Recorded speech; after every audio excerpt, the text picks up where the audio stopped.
এমন এক শহর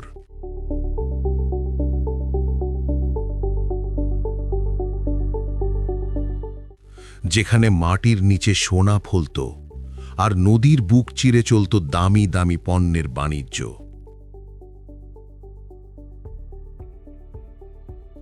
শহরটির নাম নিনাওয়া।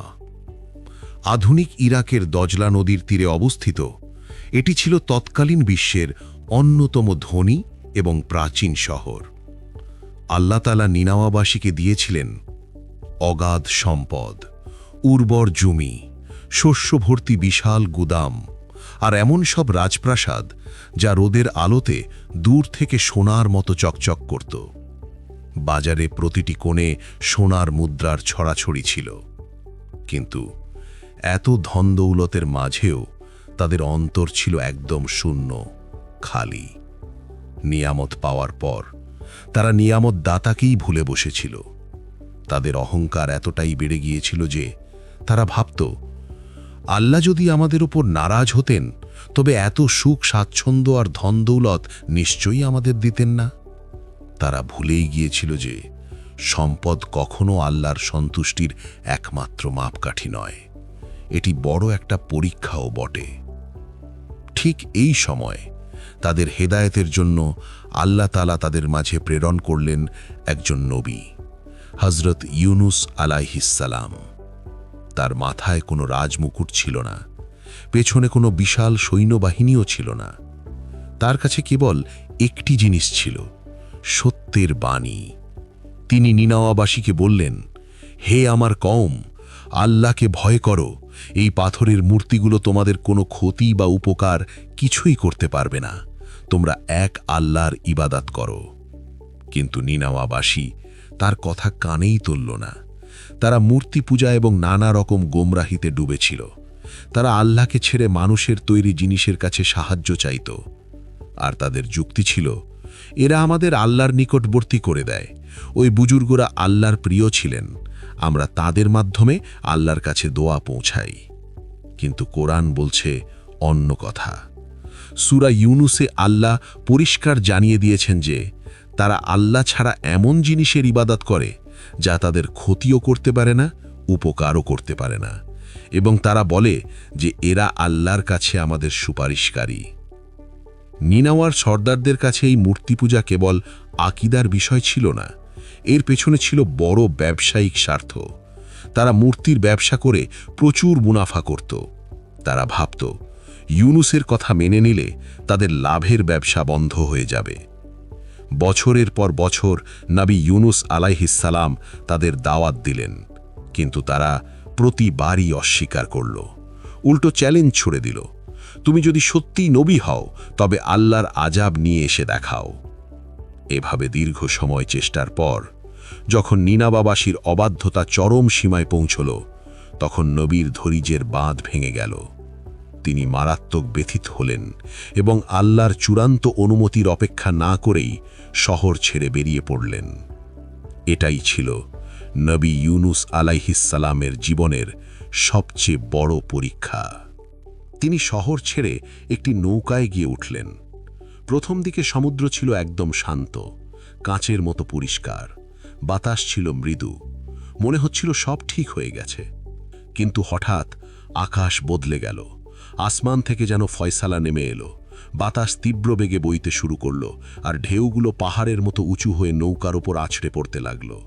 সমুদ্র গর্জন করতে শুরু করল, যেখানে না ছিল জীবনের নিশ্চয়তা, না ছিল বাঁচার আশা।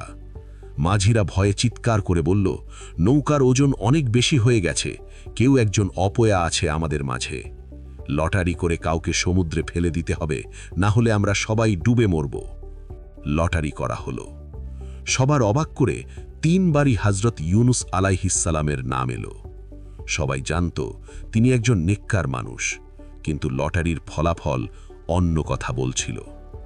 হযরত ইউনুস আলাইহিস সালাম বুঝলেন এটি আল্লাহর ফয়সালা।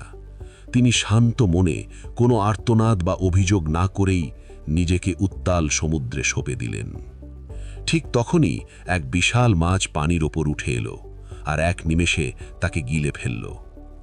হযরত ইউনুস আলাইহিস সালাম জীবন্ত অবস্থায় মাছের পেটের গভীর অন্ধকারে চলে গেলেন। এখান থেকেই শুরু হয় কোরআনের সবচেয়ে গভীর অন্ধকার আর আল্লাহর সবচেয়ে বড় রহমতের ঘটনা। মাছের পেটের অন্ধকারের মধ্যে নবী উপলব্ধি করলেন, আমি বড্ড তাড়াহুড়ো করে ফেলেছি। আল্লাহর চূড়ান্ত নির্দেশের অপেক্ষা না করেই নিনাওয়া ছেড়ে চলে এসেছি। সেই গভীর অন্ধকার, তীব্র একাকিত্ব আর মৃত্যুর মুখোমুখি দাঁড়িয়ে তার মুখ থেকে একটি আওয়াজ ধ্বনিত হল। কোনো বাহানা নেই, কোনো অভিযোগ নেই, কেবল নিজের ভুল স্বীকার আর আল্লাহর মহিমা ঘোষণা। লা ইলাহা ইল্লা আনতা সুবহানাকা ইন্নী কুনতু মিনাস সালিমিন।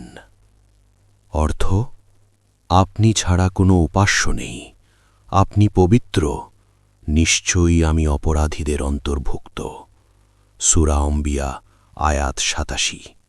তাফসিরের কিতাব অনুযায়ী নবী ইউনুস আলাইহিসসালাম মাছের পেটে ৩ দিন ও ৩ রাত এভাবে আল্লাহর তাসবিহ পাঠ করেছিলেন। এরপর আল্লাহ তাআলা সেই মাছকে নির্দেশ দিলেন, আমার বান্দাকে কোনো ক্ষতি করো না, তাকে অক্ষত অবস্থায় তীরে পৌঁছে দাও।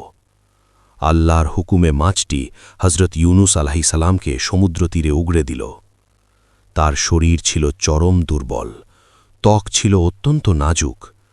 আল্লাহ সেখানে একটি লাউ জাতীয় গাছ গজাতে দিলেন, যা তাকে রোদ থেকে ছায়া দিল এবং পুষ্টি যোগাল। এভাবেই আল্লাহর রহমত তাকে পুনরায় জীবন দান করল। অন্যদিকে নিনাওয়াবাসীর জীবনেও এক অদ্ভুত ঘটনা ঘটল। নবীর চলে যাওয়ার পর হঠাৎ আকাশ মেঘে ঢাকা পড়ল। আকাশ থেকে আযাবের লাল আভা দেখা দিল। মানুষ বুঝতে পারল, নবী ইউনুসের কথা ঠিক ছিল, আযাব আসন্ন। যে জাতিটি একটু আগেও হাসাহাসি করছিল, তারা এবার ভয়ে কান্নায় ভেঙে পড়ল।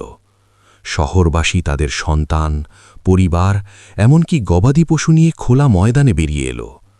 তারা নবীর জন্যে হাহাকার করতে শুরু করল এবং আল্লাহর কাছে প্রাণ ভরে ক্ষমা চাইতে লাগল, তওবা করতে লাগল। হে আল্লাহ, আমাদের ক্ষমা করো, আমরা অপরাধ করেছি, আমরা পথভ্রষ্ট ছিলাম, তুমি ছাড়া আমাদের আর কোনো রক্ষাকারী নেই। হৃদয় বিদারক দৃশ্য।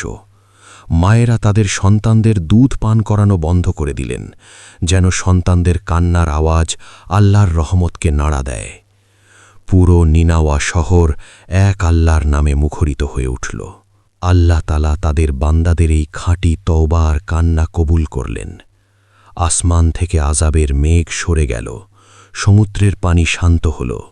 ইতিহাসে নিনাওয়াবাসী প্রথম এবং একমাত্র জাতি যারা আযাব দেখার পর তওবা করেছিল এবং আল্লাহ তাদের ক্ষমা করে দিয়েছিলেন।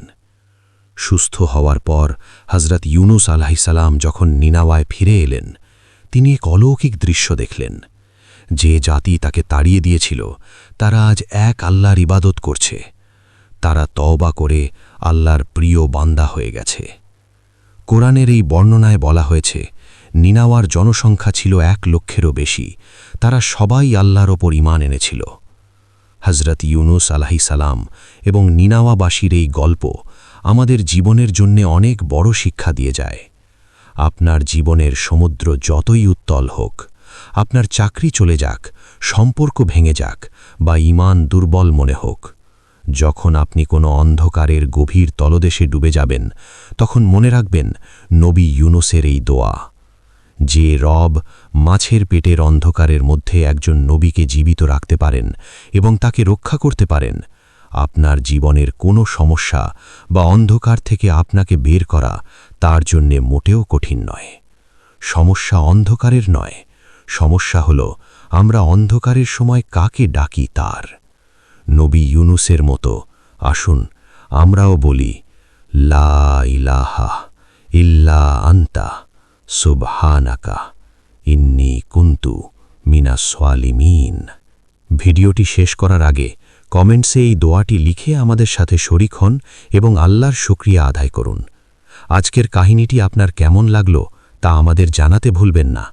ভিডিওটি ভালো লাগলে লাইক দিন, বন্ধুদের সাথে শেয়ার করুন এবং আমাদের কোরআনিক অ্যান্ড ইসলামিক স্টোরিজ চ্যানেলটি সাবস্ক্রাইব করে বেল আইকনটি বাজিয়ে দিন, যাতে ইসলামের এমন চমৎকার ও ঈমানদীপ্ত গল্পগুলো আপনার কাছে সবার আগে পৌঁছায়। জাযাকাল্লাহু খাইরান। আসসালামু আলাইকুম ওয়া রাহমাতুল্লাহি ওয়া বারাকাতুহু।